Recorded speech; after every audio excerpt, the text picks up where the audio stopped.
Hello and welcome to another Pauper video. I'm Kalikaiz. Today I'm going to be talking about 3 weeks of Magic Online League data. We're going to see what's good in the format, what was performing, what the metagame looks like, and check out some of the spice. Before we get into it, make sure to check out cardmarket.com if you're in Europe and you want to get that Seeker of Skybreak. The price has been going a little bit up because of this upcoming combo format. Right now we are at the tail end of the current Secrets of Strixhaven format, and it's been awesome. So prepare, but be ready to also maybe face some of the current decks. Also, if you want to see videos like these ahead of time, you can join the YouTube membership. It's $3 a month. I am hosting videos at least a week ahead as much as possible. And if you want sideboard guides, you can check out patreon.com/Kalikaiz. All of that is in the description. So let's get into what was going on in the leagues. So first week we have May 24th through the 30th. Mono Red Madness was the most trophied with deck at almost 17% of the trophies. We had 183 trophies, which is quite a bit. We were at like 150 for a while, but the format seems really good. It's also in a position where the format is a showcase format, so maybe more people are playing because of that. But after Mono Red Madness, the next most trophied with deck was 6.6% to Dimir Fae. So Mono Red Madness, basically the only thing that's consistent. The rest of it was just very wide. You can see how wide the format is. After Fae was Rally Red, then Monstertron, Affinity Blue Terror, Mono Blue Terror, and then Flickertron. So post Bonder's Ornament unban, Flickertron has been a thing. Monstertron still playing Bonder's Ornament as well. But Monstertron was kind of on the upswing before that. We had a couple sweet ones down at the bottom, which we'll get into in a little bit. The next week we have May 31st through 6/6. Mono Red Madness still on top with just about 16% of the metagame. The next highest played was almost 8% with Gardens. I did combine Food Gardens and Mono and Black-Green Gardens into one. There may have been 1 or 2 Food Gardens pilots, but it was mostly regular Golgari Gardens. Behind that, Mono Blue Terror, then Dimir Fae, Infect, Affinity, and Elves. We have Poison Storm over here, making the labeled list. Ruby Storm at 2%. Hansa kind of up there, which is scary for me. The next week, Mono Blue Terror on top, once again, 13%, with Mono Red Madness at 10%, and Dimir Fae at 6.7%. I don't know what was the impetus for Dimir Fae just coming back. It was kind of gone for a while, but you can see like we have the top 2 decks now in this week. Dimir Fae still kind of chugging along, and then the rest of it's very wide. Tons of decks at one of. The number of different decks that was posted here was 44 distinct decks, so that's pretty crazy. We have, let's see, Infect, Mono Blue Fae, Monstertron, fell off apparently. We are seeing Red Black Madness and then an increase in the Mono Red Axe Burn archetype, or Mono Red Sly as some people may call it. So let's go ahead and get into some of the deck lists. So I'm going to go through them in no particular order until I get to the top 5. Some of these are things that I think are cool changes, and some of these are just like new archetypes. First one is Naya Ramp. So the Mad took the green-red ramp shell, and they are splashing. They have Bonder's Ornament to help with fixing, and 1 single planes, which they can get off of their boarding party. Their Avenging Hunter. So not as well as Jewel Thief can fix. They have 4 Suplex in the main deck, I guess to deal with artifact lands, and then they have Thraben Charm. What's funny is I keep pairing into this player when I'm playing Cycle Storm and then get wrecked by the Thraben Charm as well as the relics in the sideboard. And then we have the next deck, Mono Black Food Gardens, Pestilence. So this is a Mono Black Pestilence deck. We've got Pestilence, which is 2 black. If there are no creatures in play, you have to sacrifice it at the end of turn. You can pay a black to deal 1 damage to all creatures and players. Cauldron Familiar is a very sticky creature that you can get back because you're playing a bunch of foods like Nutrient Block and Lembus and Caney Trail. And then this Mono Black allows them to play Snuff Out. They're also playing Cast Down.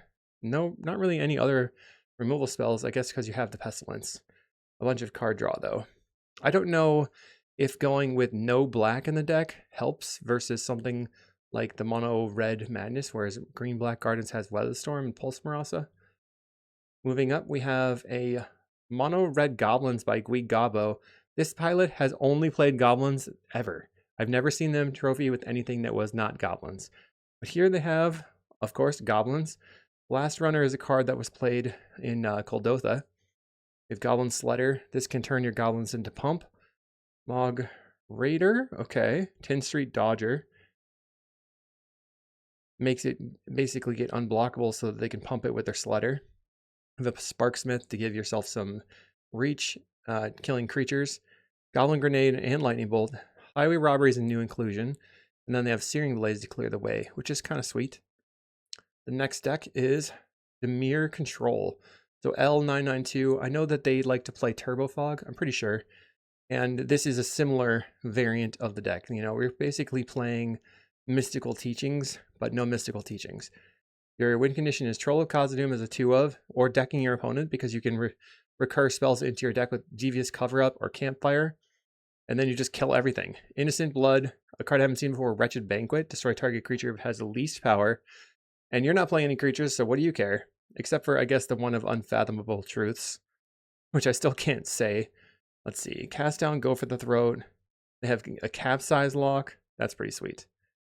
Moving up, I saw a couple of variations of the mono red Madness deck. So the stock list would be 4 Epicure, 4 Kessig, 4 Snack, 3 Gutter Snipe, 3 Fire Blast, with 4 Looting, 4 Lava Dart. This player has chosen to play just 12 main deck creatures, 8 of them being the pingers.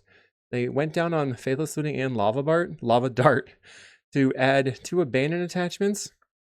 This card is good because it is an instant, and it says you may discard a card if you do draw 2 cards. Makes it a lot better into counter spells for the mono red deck. And then a Singleton Sazakaf's Brew, which is gift a tapped fish, has an additional cost to cast a spell, discard a card.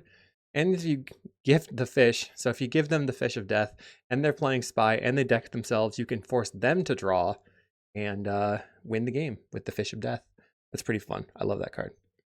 The next mono red player did a very similar thing, but instead of playing that shell, they went down another Faithless Looting back up to 4 Lava Darts, and they're playing 4 Melded Moxite. So this Melded Moxite gives you a similar effect, and I did cover a list like this. This is not my exact list because the sideboard's different, but Melded Moxite, if it does enter, when it enters you may discard a card and then you draw 2 cards. You don't have to discard a card, and you can sacrifice this Melded Moxite to give you a tap 2/2 colorless robot artifact creature token. So it's kind of a way to continue to have threats in your deck while still having a lot of card draw. So they have 14 total cards that draw cards, including the looting. The next one, so Naya Gates kind of back. This one is playing Naya Gates, but with Squadron Hawk and Battle Screech and Rally the Peasants. So it's kind of like a Boros Bully deck, splashing for Chrysalis. And of course, there's no gates, so it's not Naya Gates. It's just Boros plus Chrysalis Bully. Using Springleaf Drum as a way to mana fix, and then also some Sheltering Landscapes and an Ash Barrens to grab your Singleton Forest. All right, that's pretty cool. I love the Bully deck. It's very, very strong. It's good to play Pursue the Pass in this one specifically. And it seems like it's good into the red decks. Moving up, this is a deck we haven't seen in a while, Esper Affinity. This was kind of all the rage when Cryogen Relic was first printed, because you can pick this up with your Squadron Hawk, not your Squadron Hawk, with your Glint Hawk or Core Skyfisher, and then you draw a card when you pick it up, and you draw a card when you put it back down. It's like the Boros, it's basically Orzhov Blade, but you get to play Mirror Enforcer, and you get to play some Thoughtcast and the Cryogen Relic. To splash, they have Prophetic Prism, they have Navigator's Compass, and they're playing the Bridge Lands. We also saw a deck like this, which was playing no Mirror Enforcer and playing Gates instead to splash. Continuing on, we have a Jund Garden. So this player is not playing Jund Wildfire. Instead, they're playing Colony Garden as a 4/of. And the rest of their lands are snow lands, mountains, forests, swamps, in order to support Skred. So the Jund version of the deck can't play Defile as well as the green-black version or the mono-black version, making Skred the removal spell of choice. They have a Singleton Evolution Witness, which you can use to loop if you have a Blood Fountain, but they aren't playing that. I think you could also put a counter on the Evolution Witness with your Fanatical Offerings, which is kind of cool, and then grow it and get stuff back. Moving up. So I did want to highlight also, we had a Goblins or a Goblin Combo trophy from Kiki Giji. They don't seem like they have anything too crazy going on. They have one Accursed Marauder in the main deck, but no, you can't search this up because it's not a goblin. A couple other goblins one-ofs, they have Impulsive Pilferer, which you can search up, and Krark-Clan Shaman, which you can search up with their Goblin Matron. Stormshriek Feral as a way to dump all of your excess mana and just bash in for lethal. You can also kill your opponent with makeshift munitions. They are not playing the goblin that shoots your opponent. Okay. Otherwise, I don't see anything too crazy. Well, so they have triple Toxin Analysis and one Krark-Clan Shaman. I guess you could always unearth your Krark-Clan Shaman to Toxin again. So maybe this would be good into things like Elves. Okay, moving up, we have mono white robots. I'm calling this white robots. Basically, the idea is you have 4 Ornithopter, 4 Phyrexian Walker to get on the table early, Springleaf Drum as an additional way to get mana, and then Ardent Recruit, which is a Metalcraft creature. Otherwise, there aren't any affinity or Metalcraft synergies, but things, or payoffs, but there are synergies with things like the Novice Inspector and the Thraben Inspector, and then you can Leonardo things back to bash in for lethal. Spider-Man can pick up your creatures for value or pick up your Leonardo. And then Salt Road Pack Beast is a good way to draw cards, or like Cantrip and make a 4/3. This player has chosen to play Guiding Voice, which is a single white mana to put a +1 counter on a creature and learn. And then they're playing a Learn package with Idle Quencha, which is a counterspell, and How to Start a Riot. Actually, for Guiding Voice, just to get How to Start a Riot is probably awesome, because you're going to be going so wide that this kind of overrun effect is very strong. They're not playing Ramosian Rally, so they're relying on Guiding Voice to get their rally, or to get their pump effect. I actually think that that's pretty solid. It allows you to play other things if you want, but they're only playing these 2 lessons. And they're playing some number of Rays. Oh, they also have Firebending Lesson. I guess Firebending Lesson could take out a Krark-Clan Shaman, but I think it's probably going to be too late by that time, because Guiding Voice is a sorcery. So that's just interesting. They have Thraben Charm, Dust to Dust, and Standard Bearer. Yeah, once I saw that this Guiding Voice can fetch up the pump effect, now I'm thinking this is pretty cool. But at the same time, they're playing exactly 14 lands, which seems like way too little. You're going to be relying on having lands plus Springleaf Drum or a couple of lands in hand. I did just cover a version of this deck on my channel if you want to see. That was a couple of days ago as of the time of this recording. Next up, we have a Grixis Control from Mickey Baron 96. This is the Cleansing Wildfire Affinity style deck, using things like Pact Altair, Refurb, and Utrom Monitor to close out the game instead of playing Mirror Enforcer in your Grixis Affinity deck. And then it's just kind of a control deck. They have 4 Cryogen Relic and 4 Ichor Wellspring, as well as just 4 ways of drawing cards and sacrificing those, but the Krark-Clan Shaman can sacrifice those things, so I guess it makes sense. Yeah, that's cool. Not really my style, but it is a good, cool deck. And now on to the top 5. Top 5.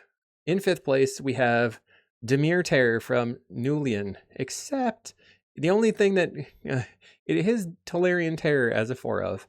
We don't see any number of Cryptic Serpent. Instead, we have 4 Sneaky Snacker and 4 Spellstutter Sprite with 1 Ice Tunnel. And then we have Abandoned Attachments to pitch your Sneaky Snacker. Spellstutter Sprite allows you to use the Sneaky Snacker to get more counterspells. They're playing 4 Counterspell in the main deck. And they have Mental Notes and Thought Scours. So this is a really interesting version of the deck. I love that there's some deep analysis here. I always feel like the deck runs out of card advantage.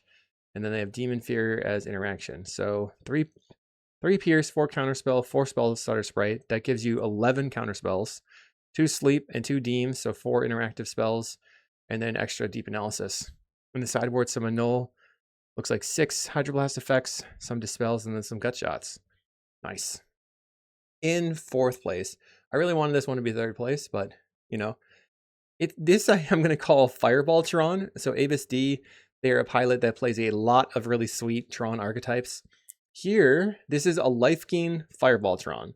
We have Brambleworm for life gain, Fangren Marauder for life gain, and then you're going to slap one of your creatures with Nyxborn Hydra and bash in for lethal, turning the green Fireball into a threat that is repeatable, or you can just Fireball them with Karvik's Torch. So we're just playing a game where we try to not die and then smash in. This is awesome against things like Tolarian Terror decks and against burn decks for sure. I don't know how this would work against something that is a little bit more combo-y. I feel like it probably would get beat up by that. But I thought this was a really sweet take. In third place, Naya Gond Combo. Lost on Kato was trying to see if a Naya Wildfire Shell would work for the upcoming Seeker Skybreak Hawkeye's Bow combo. So here he's playing 4 Midnight Guard and 4 Presence of Gond to take place of that. I also cover this on my channel, and this deck was really fun.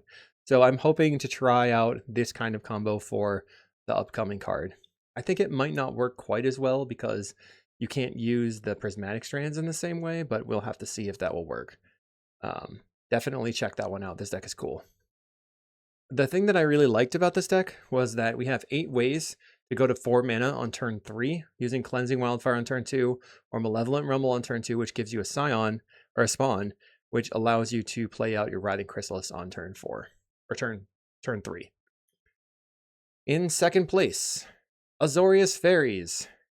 This pilot actually trophied, or people trophied with this deck a couple of times. So you see trophy.